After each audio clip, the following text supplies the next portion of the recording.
Hello guys, magandang araw po sa inyong lahat. Ito naman po ang kaibigan nyo si Jake. Nagmamaneho po tayo, no? So, going home. Ano bang topic natin for today? Sana po ay nasa mabuti kayong kalagayan.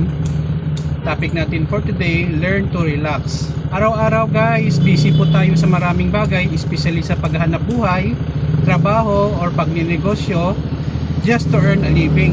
Mahirap kasi dito sa mundo kung wala kang pera, magugutom ka. At hindi naman palagi nakadepend tayo sa ating mga kamag-anak, kapatid, no? Kasi kaibigan, kasi magsasawa din sila. So, dapat guys, kahit busy tayo, mag-allocate po tayo ng time para sa ating sarili, para makapag-distress.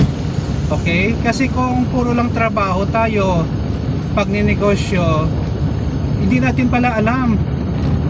Stress out na tayo, parang palagi lang tayong pagod, palagi lang tayong parang hindi maganda ang ating pakiramdam.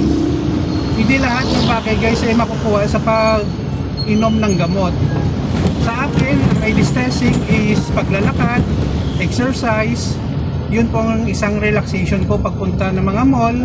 At saka guys, no, reveal ko sa inyo, nagpapamasahe po ako na basta may time ako, I allocate some portion of my income just to have a massage and have a vacation with my family. Take note guys, ang gastos normal lang yan as long nabubuhay tayo sa mundo. Huwag na nating isipin na sayang pera kasi nagbakasyon ako. In the first place, sino bang nagbakasyon? Ibang tao, sarili din natin. You will find out guys, no, na you will be happy, you are refreshed, you are rejuvenate, no, sa buhay basta marunong ka mag-relax, no. Panood ng TV pwede din, kaso parang hindi din maganda, no, palagi panood lang TV or YouTube kasi hindi ka, ang katawan natin ay hindi masigla, no. Mas maganda mag-exercise. Para sa atin, may kakaedad na tayo, pinaka the best na exercise, no, para sa akin na walang gastos ay paglalakad, walking, no.